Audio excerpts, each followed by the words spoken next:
এখানে দাফন করতে হলে সেই সার্টিফিকেটের জন্য আমরা বর্তমান ডিজির কাছ থেকে একটা রিটেন কাগজ নিয়ে আমরা যাচ্ছি এখন বুদ্ধিজীবী কবরস্থানে।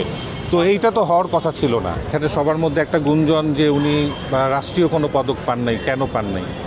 ওনাকে বাংলা একাডেমি পদক দিয়েছে, বাংলা একাডেমি এখন সম্মানও জানাচ্ছে, কিন্তু সবচেয়ে বড় কথা ওনার যে হয়তো অল্প সংখ্যক কবিতা উনি লিখেছেন, তিনটা ওনার কাব্যগ্রন্থ, কিন্তু ওনার কবিতা নিষিদ্ধ সম্পাদকীয় যে একটা কবিতা, ওই কবিতার জন্য কিন্তু ওনার ২১শে পদক, স্বাধীনতা পদক দুটোই ওনার পাওয়ার কথা। কারণ ৬৯-এর গণ অভ্যুত্থান বলেন, আমাদের এরশাদ বিরোধী বা স্বৈরাচার বিরোধী আন্দোলন বলেন, এবং পরবর্তীতে এখন এই বৈষম্য বিরোধী আন্দোলনে ওনার এই কবিতার পংক্তি আমরা গ্রাফিতিতে দেখেছি। তো এই কবির এই যে মূল্যায়নের ব্যাপারটা রাষ্ট্রের একটা বড় ভূমিকা ছিল।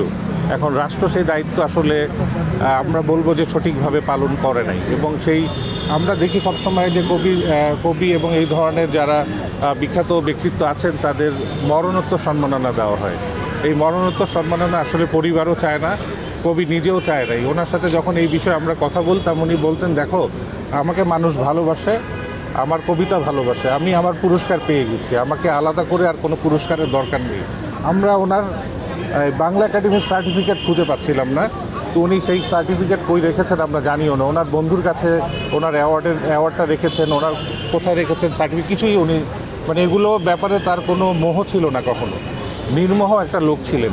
আজকে যে আমরা বুদ্ধিজীবী কবরস্থানে ওনাকে দাফন করব, ওইটার জন্য যে সার্টিফিকেট দরকার, যে ওনার একটা সার্টিফিকেট লাগবে এখানে দাফন করতে হলে, সেই সার্টিফিকেটের জন্য আমরা বর্তমান ডিজির কাছ থেকে একটা রিটেন কাগজ নিয়ে আমরা যাচ্ছি এখন বুদ্ধিজীবী কবরস্থানে।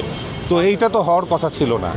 উনি একা ছিলেন, একটু অভিমানী কবি ছিলেন, কিন্তু তাই বলে পরিবার থেকে বিচ্ছিন্ন আমাদের সমস্ত আমাদের সামাজিকতা, বন্ধু, ওনার সব লোকজন ধীরে ধীরে এত কমে গিয়েছিল যে লাস্ট 3 বছর ওনার ট্রিটমেন্টের সময় আমি দেখেছি একটা লোক ওনার সাথে এসে 4 ঘন্টা সময় দিবে আমরা পাই নাই। আমরা ফেসবুকে পোস্ট দিয়ে লোক খুঁজতে হয়েছে ওনার জন্য যে ওনার ট্রিটমেন্টে আপনার হাসপাতালে একটু ওনাকে সময় দেন 4 ঘন্টা। আমি পরে আমরা একটা টিম করে আমরা টাকা তুলে 500 টাকা করে একটা লোক ভাড়া করে আমাদের ওখানে ওনার সাথে থাকতে হয়েছিল। অথচ এই কবির পাশে আপনারা জানেন, উনি যখন প্রেস ক্লাবে ছিলেন, উনি যখন কর্ণফুলীতে ছিলেন, উনি যখন তুমুল জনপ্রিয়, ওনার আশেপাশে লোকের কোনো অভাব ছিল না। আজকে ফেসবুক খুলে দেখি যে ওনার পোস্টে 6 লাভ। ওনার এই এখন অনেকেই কান্নাকাটি করছেন, বাট এই কান্নাকাটিটা তো আমরা আগে দেখি নাই।